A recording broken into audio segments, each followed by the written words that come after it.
Marcus Thompson stood at the floor-to-ceiling windows of his corner office, watching the morning rush-hour traffic crawl through downtown Seattle. The glass reflected his tired face back at him, showing lines that hadn't been there 6 months ago. Running a construction company was demanding enough without the recent chaos of his personal assistant quitting without notice, leaving him drowning in paperwork and missed appointments. His phone buzzed with another reminder about the interview scheduled for 10 o'clock. Sarah Mitchell was the third candidate this week, and, frankly, Marcus was running out of patience. The first two had been disasters. One couldn't handle the fast-paced environment, and the other had made it clear she was more interested in flirting than working. The elevator chimed softly in the outer office, and Marcus heard his temporary receptionist greeting someone. A woman's voice responded, soft but clear, with a slight nervous tremor that suggested this job meant something important to her. Marcus straightened his tie and tried to shake off the weariness that had been his constant companion lately. When Sarah Mitchell walked into his office, the first thing Marcus noticed wasn't her professional attire or her carefully prepared portfolio. It was how she unconsciously placed her hand on her rounded belly, a protective gesture that spoke of vulnerability and strength in equal measure. She was probably about 5 months along, he estimated, though he'd learned not to ask personal questions during interviews after his lawyer had lectured him about employment law.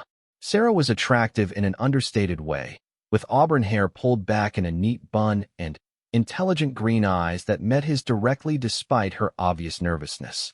There was something familiar about her features, though Marcus couldn't place where he might have seen her before. Seattle was a big city, but the business community could be surprisingly small. "Thank you for seeing me, Mr. Thompson," Sarah said, settling carefully into the chair across from his desk. "I know my situation might not be ideal for most employers." Marcus found himself appreciating her directness. Too many people tried to dance around obvious facts. "Your resume is impressive," he said, opening her file. 3 years as an executive assistant at Meridian Financial, excellent references, and you're clearly overqualified for this position. Why are you looking to make a change?" Sarah's composure wavered slightly.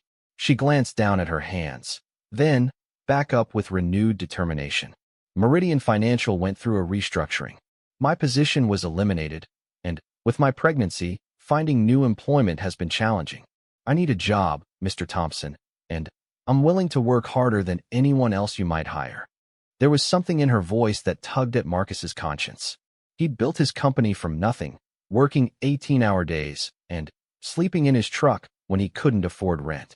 He recognized that particular brand of desperation that came from having everything on the line. "The work here isn't typical office administration," Marcus explained. "Construction is unpredictable. I might need you to coordinate with suppliers at 6 in the morning or handle an emergency at 8 at night. The hours can be long and irregular." "I understand," Sarah replied without hesitation. "I've read about Thompson Construction. You've grown from a 2-man operation to one of the most respected commercial builders in the Pacific Northwest. That doesn't happen without dedication and hard work from everyone involved." Marcus was impressed despite himself. She'd done her homework, and her understanding of his business showed genuine interest rather than just desperation for any job. Still, the responsible thing would be to hire someone without complications, someone who wouldn't need maternity leave in a few months. The interview continued for another 30 minutes, covering everything from software proficiency to her ability to handle difficult clients. Sarah answered each question thoughtfully, demonstrating both competence and composure. When Marcus described a particularly challenging scenario We need to act involving now. an angry This is contractor critical. and a missed I deadline, understand. she outlined a clear, logical approach that showed real problem-solving skills. As they talked, Marcus found himself studying her face more closely. The sense of familiarity nagged at him, like trying to remember a song with only a few notes to go on. Her smile reminded him of someone, but the memory remained frustratingly out of reach. "Do you have any questions for me?" Marcus asked finally. "What happened to your previous assistant?" The question caught him off guard with its directness. Most candidates asked about benefits or advancement opportunities. She received an offer from a tech company. Better pay, better hours, better everything, really. "This job isn't glamorous, Ms. Mitchell." "I'm not looking for glamorous," Sarah said. "I'm looking for stable, for a chance to prove myself." I know you're taking a risk hiring someone in my condition, and I want you to know I won't let you down." After Sarah left, Marcus sat in his empty office, trying to make sense of the strange mix of emotions churning in his chest. Professional logic said to hire someone else, someone without complications.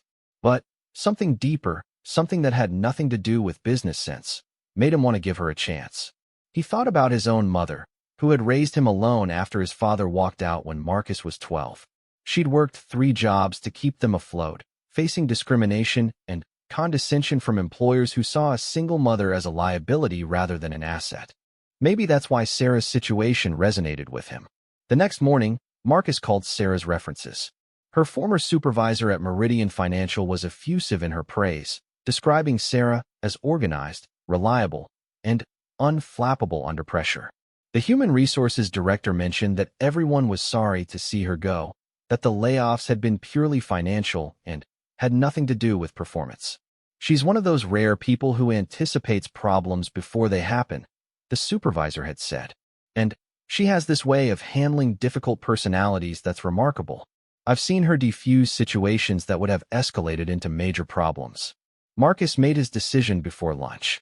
When he called Sarah to offer her the position, the relief in her voice was palpable. They arranged for her to start the following Monday, giving him the weekend to brief her on his current projects and expectations. Sarah's first week exceeded Marcus's hopes. She arrived early and stayed late, transforming his chaotic filing system into something logical and efficient. She learned his preferences quickly, anticipating his needs in a way his previous assistant never had. More importantly, she handled the construction crews and suppliers with exactly the right balance of friendliness and authority.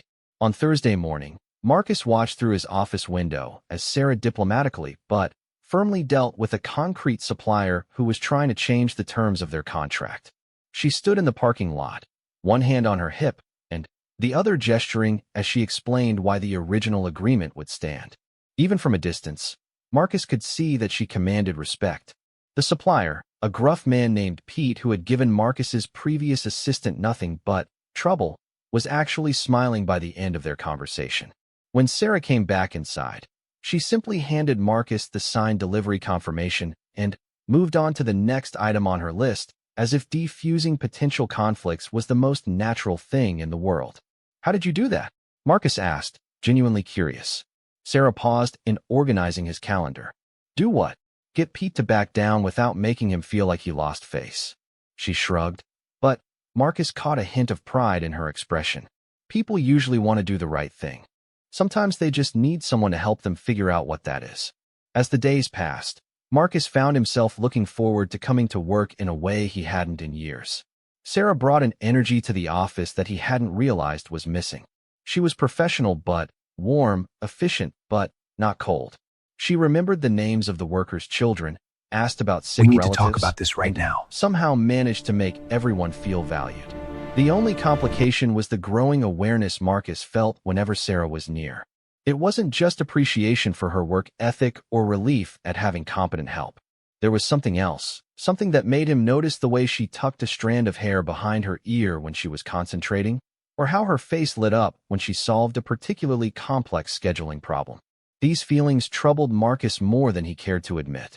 Sarah was an employee, she was pregnant, and she was clearly dealing with enough complications in her life without him adding to them. He made a conscious effort to maintain professional boundaries, but it wasn't always easy. The breakthrough came during Sarah's 3rd week, when a major client threatened to pull out of a lucrative project because of a misunderstanding about specifications. Marcus was in a meeting across town when the call came in, leaving Sarah to handle the crisis alone. When he returned to the office 2 hours later, expecting to find chaos, Marcus instead found Sarah calmly updating project timelines on her computer. The client had not only agreed to continue with the project but had actually expanded their order. "How?" Marcus asked, sinking into his chair with exhaustion and amazement. "I listened," Sarah said simply. "Really listened. They weren't angry about the specifications. They were worried that we didn't understand their vision for the project. Once I showed them that we did, that we were actually excited about bringing their ideas to life, everything else fell into place." Marcus studied her face, noting the satisfaction she took in solving problems and making people happy. It was then that the nagging sense of familiarity finally crystallized into something more specific. There was something about the way she smiled, the way her eyes crinkled slightly at the corners, that reminded him of someone important. The realization hit him like a physical blow, so sudden and shocking. 3 weeks had passed since Marcus's realization, and the knowledge sat heavy in his chest like a stone he couldn't dislodge. Every morning, watching Sarah settle at her desk with practiced efficiency, he felt the weight of unasked questions growing heavier. She was now clearly showing her pregnancy impossible to ignore, and with each passing day, Marcus became more convinced that the child she carried might be his. The evidence accumulated in small moments that probably meant nothing to anyone else, but felt like revelations to Marcus. The way Sarah unconsciously rubbed her lower back when she thought no one was looking reminded him exactly of how his sister had done the same thing during her pregnancy. The books about natural childbirth that occasionally peeked from Sarah's bag were the same titles his brother-in-law had researched obsessively before his nephew was born. More troubling were the financial struggles that Sarah tried to hide, but that Marcus's trained eye couldn't miss. Her clothes were professional but clearly well-worn, rotated through the same few outfits week after week.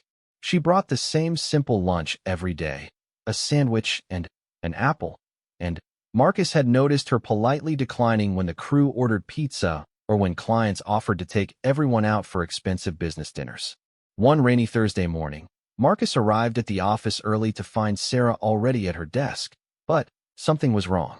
She was sitting very still, staring at her computer screen without really seeing it, and there were telltale signs that she'd been crying. When she heard his footsteps, she quickly composed herself, but not before Marcus caught sight of an envelope on her desk with a medical clinic's return address. "Everything okay?" Marcus asked, trying to keep his voice casual.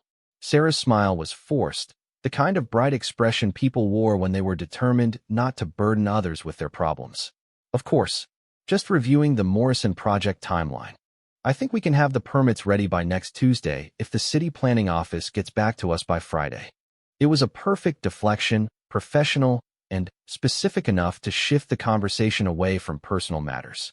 But Marcus had seen that envelope, and he knew what medical bills could do to someone without insurance or adequate savings. His own mother had worked herself into exhaustion trying to pay for his appendectomy when he was 15. Throughout the morning, Marcus found himself stealing glances at Sarah, noting the way she held herself more carefully than usual, as if movement might trigger something unpleasant. When she got up to file some documents, he saw her pause and grip the back of her chair for a moment before continuing on. The answer came to him with sudden clarity.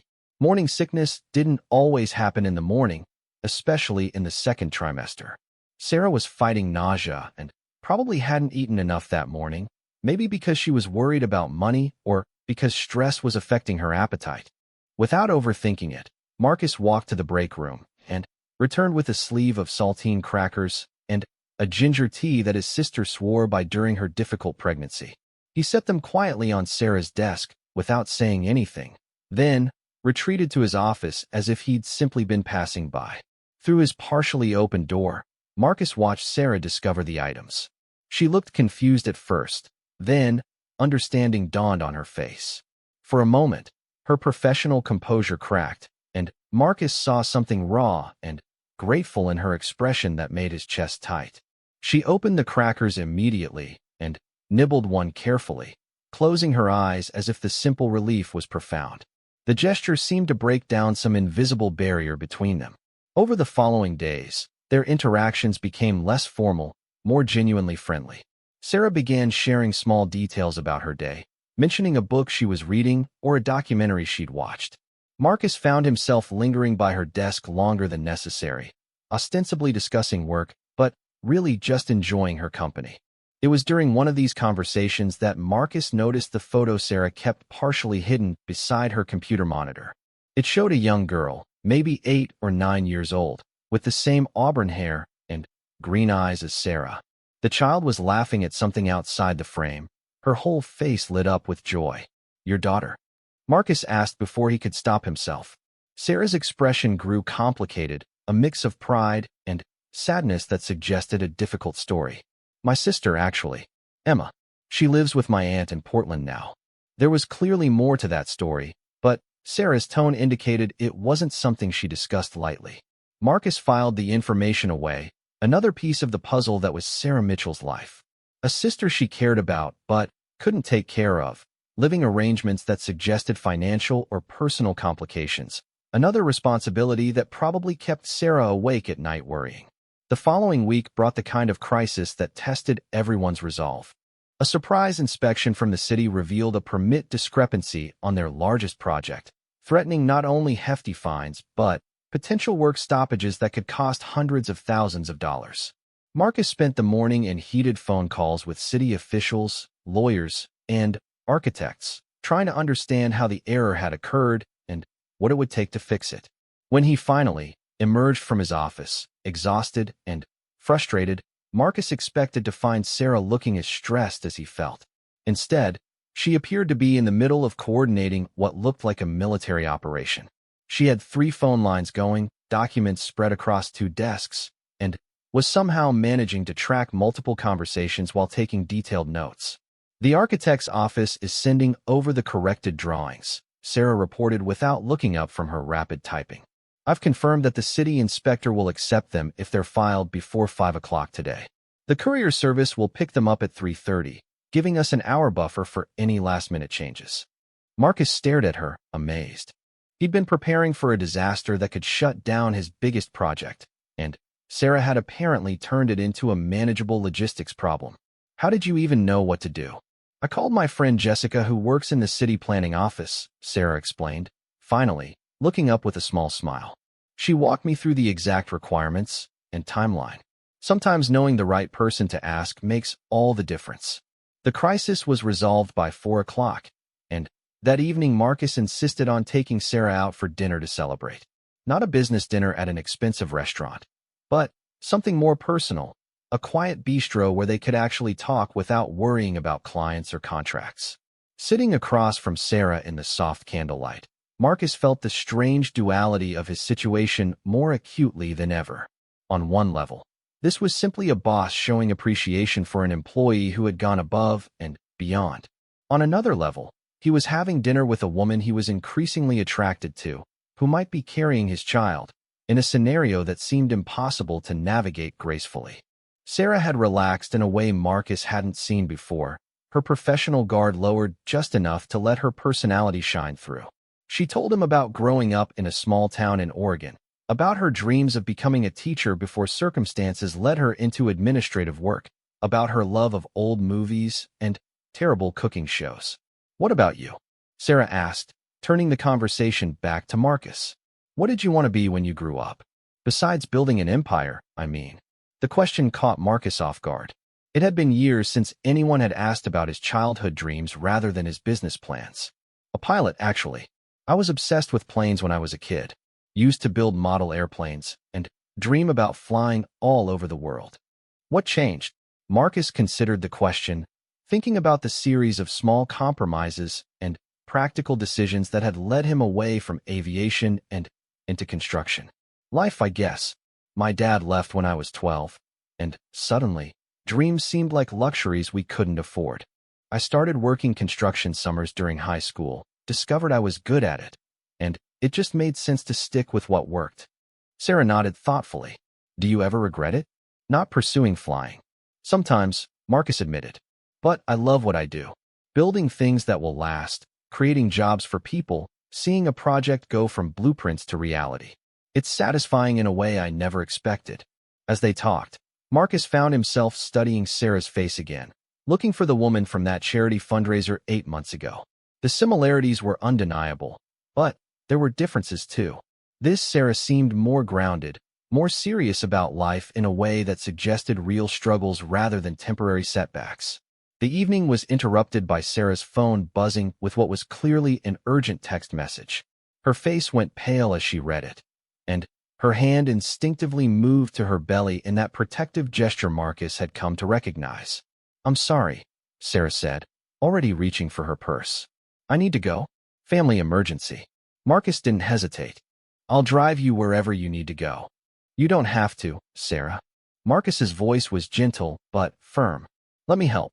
The drive to Portland took 2 hours, during which Sarah explained that her sister Emma had been in an accident. Nothing life-threatening, but serious enough to require emergency room treatment. Their aunt, who was Emma's guardian, was out of town at a conference and wouldn't be back until the next day. I should have visited more often, Sarah said, staring out the passenger window at the dark highway. Emma's been through so much, and I keep promising I'll come see her soon, but work and everything else always gets in the way. You're going now, Marcus pointed out. That's what matters.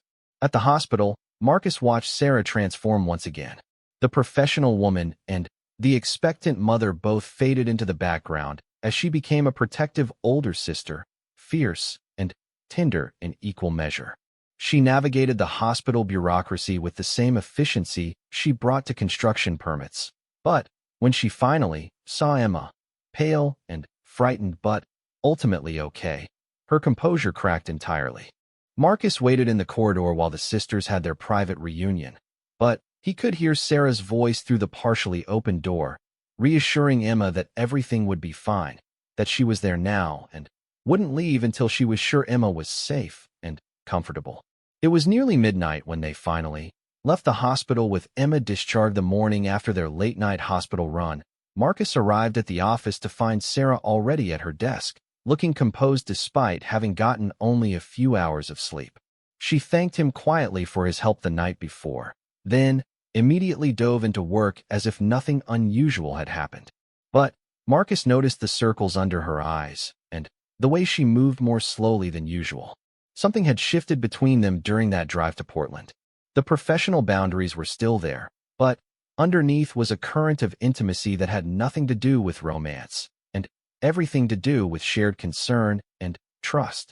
Marcus had seen Sarah at her most vulnerable, had witnessed her fierce love for her sister, and somehow that had made everything more complicated. Over the following weeks, Marcus found himself paying even closer attention to Sarah's needs and moods. When she seemed tired, he insisted she take breaks. When she looked worried, he made sure her workload was manageable. He told himself it was just good management. But the truth was more complex than that. The turning point came on a Friday afternoon in late October. Sarah was 8 months pregnant now, moving carefully but still insisting on handling her full range of responsibilities. Marcus had just returned from a site visit when he heard raised voices from the reception area. Through his office window, he could see Sarah facing off with a man in an expensive suit who was gesturing aggressively and clearly causing a scene. The man was tall and polished, with the kind of arrogant bearing that Marcus immediately disliked. Other employees had stopped what they were doing to watch the confrontation. Marcus was halfway to the door when he heard the man's voice rise above the ambient noise of the office. You can't just disappear, Sarah. We had an agreement, and running away doesn't solve anything. Sarah's response was quiet but firm. I haven't disappeared, David. I told you I needed space to figure things out. That hasn't changed. David. Marcus felt something cold settle in his stomach. This was the baby's father, the man who had abandoned Sarah when she needed him most. The man whose absence had forced her to take a job while pregnant, to worry about money and insurance and raising a child alone. Space to figure out what. David's voice was getting louder, attracting more attention. You're having my baby, Sarah. You can't just make unilateral decisions about our child's future. Watch me, Sarah said. And despite her condition and the obvious stress of the confrontation, there was steel in her voice that made Marcus proud. That's when Marcus stepped in. Is there a problem here? David turned toward him with the kind of dismissive look that successful men gave to people they considered beneath their notice. This is a private conversation between me and my girlfriend.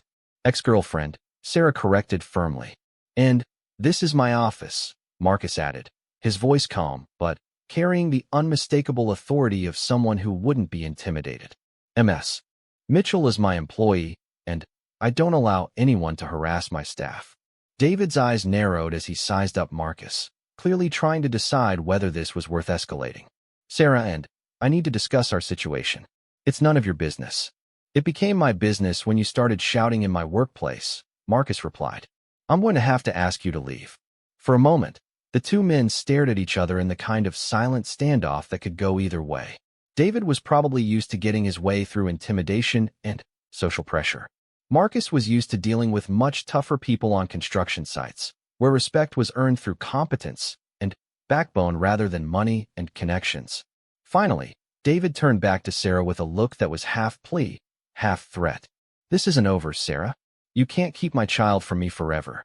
After David left, the office gradually returned to its normal rhythm, but Marcus could see that Sarah was shaken. She tried to continue working as if nothing had happened, but her hands trembled slightly as she typed, and she kept glancing toward the door as if expecting David to return. "Why don't you take the rest of the day off?" Marcus suggested. "I'm fine," Sarah said automatically, but her voice lacked its usual conviction. "Sarah."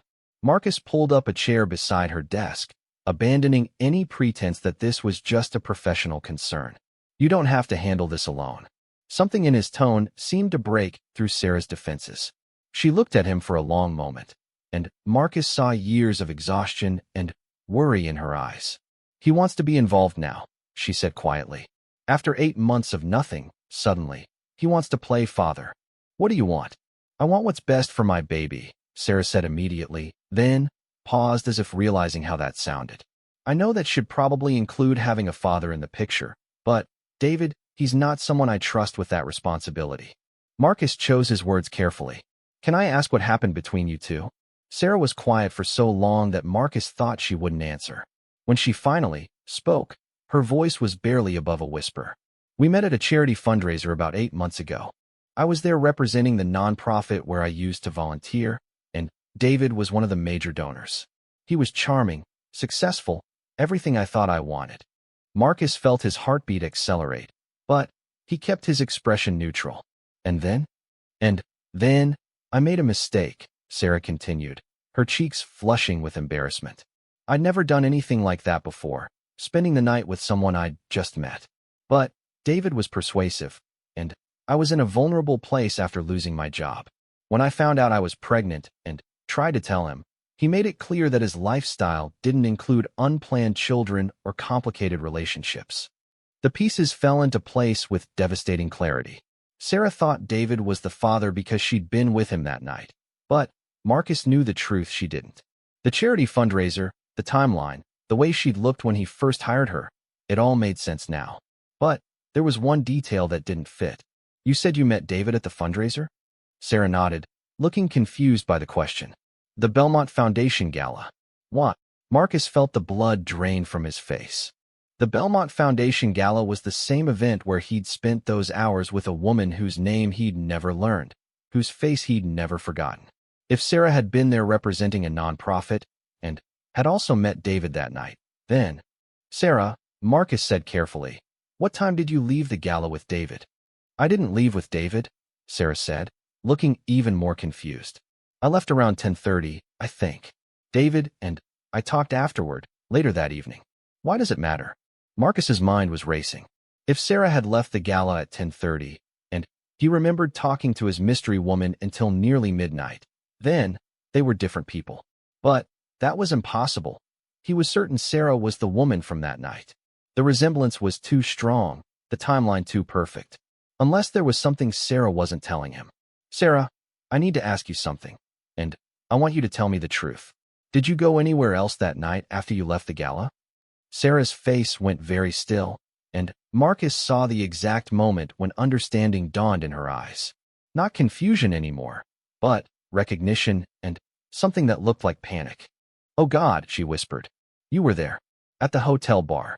The words hung between them like a bridge neither was sure they wanted to cross. Marcus felt a mix of relief and terror so intense it was difficult to breathe. He'd been right about everything except the most important detail. Sarah was the woman from that night, but David wasn't the only man she'd been with. "The Fairmont Olympic," Marcus said quietly. "You were wearing a blue dress." Sarah closed her eyes as if she could make this conversation disappear through sheer will. "I can't believe this is happening." "Sarah, look at me." Marcus waited until she opened her eyes, then asked the question that would change everything for both of them. "Is there any possibility that the baby isn't David's?" The silence stretched between them for what felt like hours. Finally, Sarah nodded once, a tiny movement that confirmed what Marcus had suspected for weeks. I thought it had to be David, she said, her voice breaking slightly. The timing was so close, and he was the one I'd spent time with at the actual event.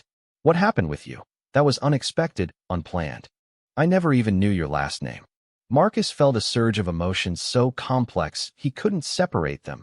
Joy, fear, anger, protectiveness, and something deeper that he wasn't ready to name. So when David found out you were pregnant, you just assumed? What else was I supposed to think? Sarah's voice carried 8 months of guilt and confusion. I'd made 2 terrible decisions in one night, and when there were consequences, I had to figure out which mistake was responsible. It wasn't a mistake, Marcus said firmly. What happened between us wasn't a mistake. Sarah stared at him, and Marcus saw his own memory of that night reflected in her eyes. The connection they'd felt, the conversation that had lasted for hours, the sense that they'd found something rare and precious. It hadn't been just physical attraction or poor judgment. It had been something real, something that had stayed with both of them even when they'd thought they'd never see each other again. So what do we do now? Sarah asked. Marcus looked at this woman who had transformed his business and his life in ways he was only beginning to understand. She was brilliant, strong, kind, and carrying what might be his child. The situation was complicated beyond anything he could have imagined, but the solution seemed surprisingly clear. Now we figure it out together, he said. All of it. The baby, David, what this means for us. But, Sarah, I want you to know that whatever happens, whatever we discover about paternity, I'm not going anywhere. You're not alone anymore. Sarah began to cry then, not from sadness, but from relief so profound it seemed to overwhelm her. Marcus moved without thinking, gathering her into his arms and holding her while months of fear and uncertainty finally found release. Outside the office windows, Seattle continued its daily rhythm, but inside, everything had changed. 2 people who had found each other once in the most unlikely circumstances had found each other again, and this time they weren't going to let go. The truth was finally out in the open, messy and complicated and perfect in its imperfection. They would need tests to confirm paternity, conversations to navigate their feelings, and legal advice to deal with David's demands. But for the first time in 8 months, Sarah wasn't facing the future alone, and Marcus wasn't wondering about the child who might be his. Whatever came next, they would face it together. And somehow, despite all the uncertainty that remained, that felt like the beginning of everything they'd both been searching for without knowing it. Ed and staying overnight with a family friend until their aunt returned. During the drive back to Seattle, Sarah fell asleep against the passenger window, exhausted from worry and relief. Marcus drove carefully through the night, stealing glances at Sarah's sleeping form. In sleep, her face was softer, younger, and he could see more clearly the resemblance to the woman he remembered from that charity event. The same delicate features, the same way her hair fell across her cheek.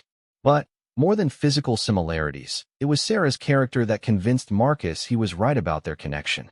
The woman he'd spent those few intense hours with had been passionate about social causes, dedicated to helping others even when it wasn't convenient or profitable. The woman sleeping beside him had just driven 2 hours to be there for her sister, had spent the entire evening ensuring Emma felt safe and loved despite their difficult circumstances. By the time Marcus pulled into Sarah's apartment complex, he was certain beyond doubt that she was the same woman. The question now was what to do with that knowledge, and how to handle the growing possibility that the child she carried was his without destroying the trust and professional relationship they'd built. As he walked Sarah to her door, Marcus made a decision. He wouldn't confront her directly about that night, not yet. But he would be there for her in whatever way she needed, building the foundation for whatever truth eventually emerged. If the child was his, he wanted to be worthy of that responsibility. If it wasn't, he still wanted to be someone Sarah could count on. Either way, the woman who had given him the best assistant he'd ever had, who had saved his business crisis and driven through the night for her sister's sake, deserved to have people in her life who wouldn't let her face her challenges alone.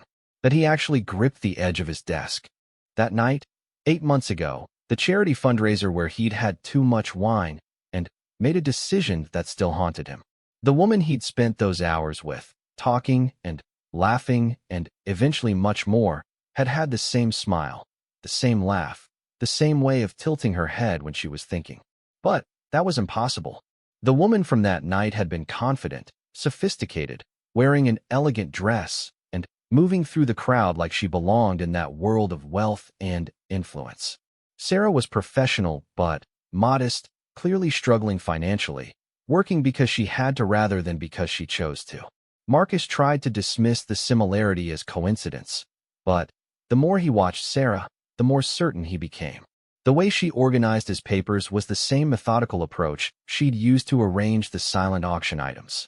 Her laugh when she talked to the workers was the same musical sound that had drawn him across the ballroom 8 months ago. If he was right, if Sarah was the woman from that night, then the child she was carrying might be his. The timing was right, and now that he thought about it, her reluctance to discuss the baby's father made perfect sense. She probably assumed he wouldn't remember her, or worse, that he would remember and want nothing to do with the consequences of their encounter. The possibility terrified and thrilled Marcus in equal measure. He'd always wanted children, but had never found the right person to share that dream with. The idea that he might already be a father, that the child growing inside Sarah might be part of him, was overwhelming. But he couldn't be sure, and he couldn't ask directly without risking everything they'd built in the past few weeks. If he was wrong, he would seem unprofessional at best and predatory at worst. If he was right, but Sarah didn't want him to know, confronting her could drive her away entirely. So Marcus waited and watched, looking for more clues while trying to be the best boss he could be. He made sure Sarah had everything she needed, from a comfortable chair to flexible hours for her doctor appointments. He told himself it was just good management, but deep down he knew it was more than that. The uncertainty was killing him, but the possibility that he might soon meet his own child kept him going through the sleepless nights and distracted days. Whatever happened, whatever Sarah decided to tell him or not tell him, Marcus was determined to be there for both of them in whatever way they would allow.